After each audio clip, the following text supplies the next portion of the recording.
آپ اگر شہروں میں یا کہیں جائیں نا، آپ دیکھیں ہمارے یہ بات جو ہے نا ہر نمازی کے لیے بھی اور ہر امام کے لیے بھی ہے۔ میں نے کئی جگہ پر ایسی جگہ پر نماز پڑھی ہے، لیکن لوگ نماز پڑھتے ہیں لیکن ابھی تک مکمل طریقے سے نماز پڑھنا بھی نہیں آتا۔ اب اس میں غلطی ہم امام صاحبان کی بھی ہے، خطیب صاحبان کی بھی ہے اور نمازی حضرات کی بھی ہے۔ سب سے کیوں؟ ہمارے امام صاحبان سب سے پہلے زیادہ توجہ پتہ کس پہ دیتے ہیں کہ جب جمعے کا یا عام بیان ہو نا، فضائل پہ زیادہ ترجیح دیتے ہیں کہ ہم نے کہا ہے لوگوں کو فضائل سنانے۔ اب محرم کے فضائل اور ربیع الاول کے کی مناسبت سے فضیلت پر بیانات سب سے زیادہ کیے جاتے ہیں، لیکن میں نے جو بیان کی کیٹیگری بنائی وہ 3 طریقے سے۔ اچھا خطیب، اچھا عالم اور اچھا امام وہی ہے جو ان 3 کیٹیگری کو ساتھ لے کر چلتا ہے۔ وہ پہلی کیا ہے؟ ہر خطیب، ہر امام کو چاہیے کہ سب سے پہلے جمعے میں یا ویسے کس بات پر توجہ دے؟ عقائد پر۔ لوگوں کے عقائد اگر خراب ہیں تو قرآن و حدیث کے تحت اس کو بتائے کہ اللہ تعالیٰ کے بارے میں عقیدہ یہ رکھنے۔ اگر کہیں پر کے بارے میں لوگ ورگلا رہے تو اللہ کے بارے میں ہمیں کیا عقائد رکھنا چاہیے، قرآن و حدیث سے یہ بتائے۔ اسی طریقے سے اولیاء اللہ کے بارے میں کہیں پر اگر خراب عقائد پھیلے ہوئے تو یہ بتائے۔ اسی طریقے سے صحابہ، اہل بیت اور بہت سارے عقائد کے معاملے میں اپنی عوام کو ریلیٹڈ باتیں بتائیں قرآن و سنت کے تحت، تاکہ عقیدہ اگر سلامت رہا تو ایمان سلامت ہے، عقیدہ خراب تو ایمان خراب۔ اسی طریقے سے پہلی ترجیح ہر امام، ہر خطیب، ہر عالم کی کیا ہونی چاہیے کہ مجھ سے ریلیٹڈ جو بھی بندہ ہے نا اس کا پہلے کیا ہے؟ عقیدہ درست ہونا چاہیے۔ اب معاشرے کے اندر جو جیسی یعنی وبا پھیلی ہوتی ہے اس کے مطابق علماء کو بھی، اماموں کو بھی چاہیے کہ اس کے مطابق بولے۔ اس کے بعد دوسری کیٹیگری کے مسائل پر دھیان دینا چاہیے کہ ہماری عوام جو نماز پڑھنے آتی ہے ان کو مسائل کے بارے میں بتائیں۔ بھئی آپ نماز پڑھ رہے ہیں تو نماز کے کون سے ایسے طریقے ہیں، کون سے ایسے مسائل ہیں جن کا سیکھنا لازمی ہے۔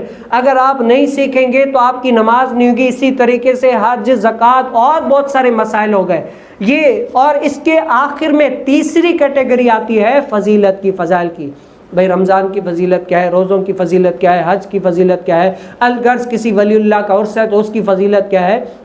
یہ آخری والی کیٹیگری ہے۔ لیکن میں نے کئی ایسے امام صاحبان کو دیکھا ہے سب سے زیادہ جو ترجیح دیتے ہیں نا فضائل پر دیتے ہیں۔ جب بھی دیکھو بیان کہیں پر بھی دیکھو فضائل پہ ہو رہا ہے۔ بھئی محرم کے فضائل، ربیع الاول کے فضائل، رمضان کے فضائل، روزوں کے فضائل، اس کے فضائل، اس کے فضائل، لیکن عقائد پہ، مسائل پہ بات نہیں کرتے۔ اور ان مقتدیوں کو بھی چاہیے کہ اپنی نماز بھی صحیح کریں، اور اگر نماز میں کہیں پر کوئی مسئلہ مسائل ہے نا تو اپنے امام سے، عالم سے پوچھیں بھئی یہ میرا مسئلہ ہے یا یہ ہے، اس طریقے سے کرتا ہوں، صحیح ہے یا غلط ہے، تاکہ کیا ہے یہ انسان کی عبادت صحیح طریقے سے ادا کی جائیں گی اور اس کے صحیح طریقے سے بھی ہو جائیں گے۔ یہ میں نے اسی لیے بات بتائی۔ میں نے کئی مساجد میں پڑھا، نماز پڑھی نا، پیچھے دیکھا کہ کچھ لوگ ایسے یعنی پاؤں پھیلا کے بیٹھے ہوئے جیسے بیچ سے بندہ گزر جائے۔ اسی طریقے سے یہ اتنے بازو اوپر کر لیتے ہیں کہ اب پتہ ہے کہ اس طریقے سے نہیں، نیچے کر کے پڑھنا چاہیے، اور بھی بہت ساری غلطیاں۔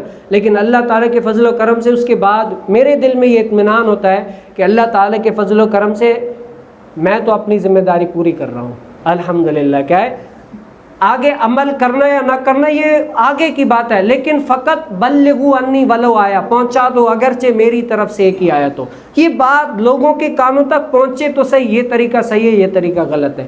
تو اسی مشن کو لے کر ہم چل رہے ہیں کہ بخاری شریف اللہ تعالیٰ کے فضل و کرم سے یہ دوسری جلد مکمل ہونے والی ہے۔ تو انشاءاللہ ہم اس کی ٹوٹل 5 جلدیں، باقی 3 جلدیں رہتی ہیں۔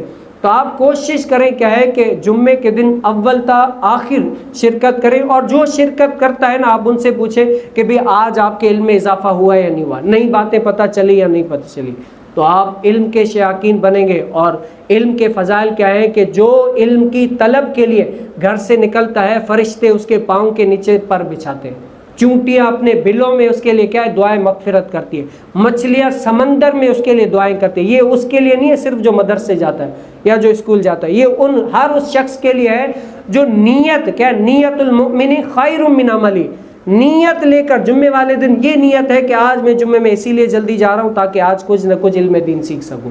تو اللہ تعالیٰ سے دعا ہے کہ اللہ تعالیٰ مجھے اور آپ کو بھی ان باتوں پر عمل پیرا ہونے کی توفیق نصیب فرمائے۔ وآخر دعوانا ان الحمدللہ۔ سنت ادا